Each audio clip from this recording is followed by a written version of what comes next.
तर किशोरवयीन मुलींचा जेव्हा म्हणजे हे जे वय असतं की हे खूप परिपक्व झालेलंही वय नसतं आणि लहान मुलांसारखं पण वय नसतं. तर याच्यामध्ये जेव्हा ह्या वयामध्ये मुली येतात तेव्हा त्यांच्यामध्ये बऱ्याच हार्मोन्समध्ये बदल होतात. म्हणजे लहान मुलीपासून ती वयात येणं त्याच्यामध्ये शारीरिक बदल खूप होतात. तर मुलीला आई ही मैत्रिणीसारखी असली पाहिजे, तिचं तुम्ही ऐकून घेतलं पाहिजे. मुलांना खूप बोलावं वाटतं पण त्यांना ऐकणारंही कोणी असलं पाहिजे घरामध्ये. जर समजा आपण त्यांचं नाही ऐकलं तर हीच मुलं बाहेर जातात आणि मग दुसऱ्यांना सांगतात आणि दुसरे जर त्याच्यामध्ये जर चांगली लोक जर ऐकण्यासाठी चांगले मित्रमैत्रिणी नाही मिळाले.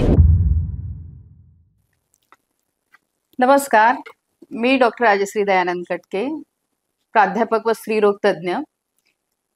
खरं तर आज आपण एक किशोरवयीन मुला मुलींसाठी म्हणजे मुलींच्या मार्गदर्शनासाठी काही अनुभवातून आलेल्या एक टिप्स मी सांगते. तर किशोरवयीन मुलींचा जेव्हा म्हणजे हे जे वय असतं की हे खूप परिपक्व झालेलंही वय नसतं आणि लहान मुलांसारखं पण वय नसतं. तर याच्यामध्ये जेव्हा ह्या वयामध्ये मुली येतात तेव्हा त्यांच्यामध्ये बऱ्याच हार्मोन्समध्ये बदल होतात. म्हणजे लहान मुलीपासून ती वयात येणं त्याच्यामध्ये शारीरिक बदल खूप होतात. त्याच्यानंतर भावनिक बदल खूप होतात, इमोशनल होतात. कधी कधी त्यांना राग येतो, मूड बदलतो, चिडचिड्या होतात. त्याच्यानंतर शारीरिक बदलामध्ये तर ह्या सगळ्या गोष्टींचा जेव्हा त्यांच्यामध्ये बदल होतो तेव्हा त्यांना कुणीतरी समजून घेणारं असायला पाहिजे असं त्यांना वाटतं. आपण काय म्हणतो घरामध्ये की अरे मुलगी अशी वागली, मुलगा असा वागला, पण अरे त्या वयामध्ये त्यांना इतकं कन्फ्युजन असतं की त्यांच्या डोक्यामध्ये आणि जिज्ञासू वृत्ती असलेलं ते वय असतं. त्या वयामध्ये जर आपण त्याला चांगली सोबत दिलं तर ते आपले चांगले मित्र असू शकतात. जसं आता मुलगी आहे घरामध्ये तर मुलीला आई ही मैत्रिणीसारखी असली पाहिजे, तिचं तुम्ही ऐकून घेतलं पाहिजे. मुलांना खूप बोलावं वाटतं पण त्यांना ऐकणारंही कोणी असलं पाहिजे घरामध्ये. जर समजा आपण त्यांचं नाही ऐकलं तर हीच मुलं बाहेर जातात आणि मग दुसऱ्यांना सांगतात आणि दुसरे जर त्याच्यामध्ये जर चांगली लोक जर ऐकण्यासाठी चांगले मित्रमैत्रिणी नाही मिळाले तर मग त्यांचे ते वाईट संगतीला लागून त्यांना तो वाईट म्हणजे वाईट गोष्टींसाठी त्यांचा हे होतो. म्हणजे जसं आता कितीतरी मुलींना व्यसनं लागतात. म्हणजे सिगारेटचं आहे, ड्रग्सचं आहे. तर ह्या सगळ्या गोष्टी होतात. त्यानंतर दुसरं महत्वाचं असं आहे की बऱ्याच वेळेस मित्रमैत्रिणी जरी समजा त्यांना म्हणजे चांगल्या नाही मिळाल्या, कधी कधी ते इंटरनेट, गुगल, वेगळ्या वेबसाईट्स असतात तर त्याच्यामध्ये त्यांना जिज्ञासूपोटी, खरं तर मुलं कधीच वाईट नसतात, तर ती जिज्ञासूपोटी तिकडे जातात आणि मग तिकडे ते ओढल्या जातात. कारण त्यांना तेवढा अनुभव नसतो आयुष्याचा, मॅच्युरिटी नसते. खरं काय, खोटं काय, चांगलं काय, वाईट काय हे कळण्या इतकं त्यांचं वय हे नसतं आणि त्यांना तेवढी समजही नसते. पण ते इतके भावनिक असतात आणि त्यांना त्यावेळेस खूप ज्ञान ग्रहण करावं असं वाटतं आणि मग ते वेगवेगळ्या गोष्टीच्या इच्छुकतेपोटी मग ते वेगळ्या साईटवर जातात आणि मग तिथून ज्ञान घेतात.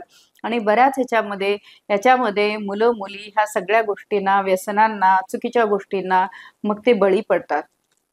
त्यामुळे किशोरवयीन मुलींनी त्यांनी स्वतःचं आयुष्य एक बदलण्यासाठी त्यांनी एकतर आपला आहार पण उत्तम ठेवला पाहिजे. त्यांनी एक चांगले एक एक्सरसाइज पण त्यांनी आपल्या आयुष्यामध्ये घातलं पाहिजे. चालणं आहे, फिरणं आहे, त्याच्यानंतर मग धावणे आहे, उड्या मारणे दोरीवरच्या किंवा डान्स आहेत किंवा त्यांच्या अनुभव काही काही लोकांना खूप चांगलं कथक आहे. या म्हणजे ह्या सगळ्या तुम्ही पेंटिंग आहेत, ह्या सगळ्या सोयी तुमच्या सवयी ह्या त्यांनी जोपासल्या पाहिजेत. योग्य तो आहार घेतला पाहिजे. आणि तिसरं महत्वाचं म्हणजे हे जे वय असतं ते हे वय हे घडवण्याचं वय आहे. त्यामुळे तुम्ही जरूर चांगला अभ्यास केला पाहिजे, चांगल्या कोर्सेसला गेलं पाहिजे आणि ह्या अभ्यासामधून स्वतःचं एक जीवन घडवण्याचं जो काळ असतो तो हा जीवन घडवण्याचा काळ आहे. याच्यामुळे तुम्ही वाईट कुठेही भटकू नका आणि तुम्ही वाईट संगतीला लागू नका, व्यसनांच्या अधीनी जाऊ नका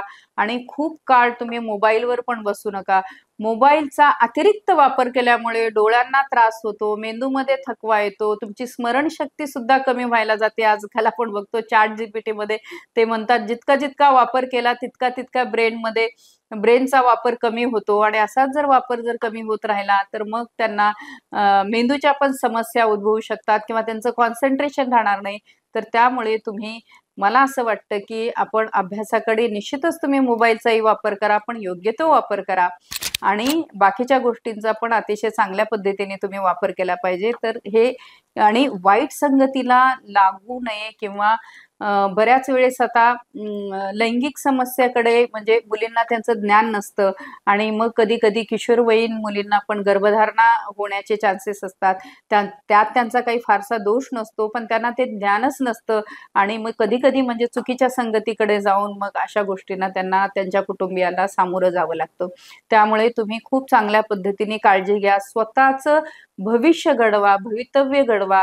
स्वतः चांगलं वाचन करा, चांगल्या सवयी लावून घ्या आणि हेच तुम्हाला तुमच्या आयुष्यासाठी पुढे खूप कामी येणार आहे आणि जेव्हा म्हणजे अशा चुकीच्या निर्णयामुळं जेव्हा तुम्ही मोठ्या वयामध्ये जाता तरुणपणी, तेव्हा तुम्हाला लक्षात येतं, की अरे आपण त्यावेळेस अभ्यास केला असता किंवा आपण खूप चांगलं केलं असतं, तर आज आपलं जीवन वेगळ्या पद्धतीने राहिलं असतं आणि निश्चितच आई-वडिलांचंही ऐका आणि आई-वडिलांनीही मित्र-मैत्रिणीसारखे आपल्या मुलांना समजून घेऊन त्यांच्या काही अडी-अडचणी असतात त्याच्यामध्ये मदत करणं फार गरजेचं आहे असं मला वाटतं.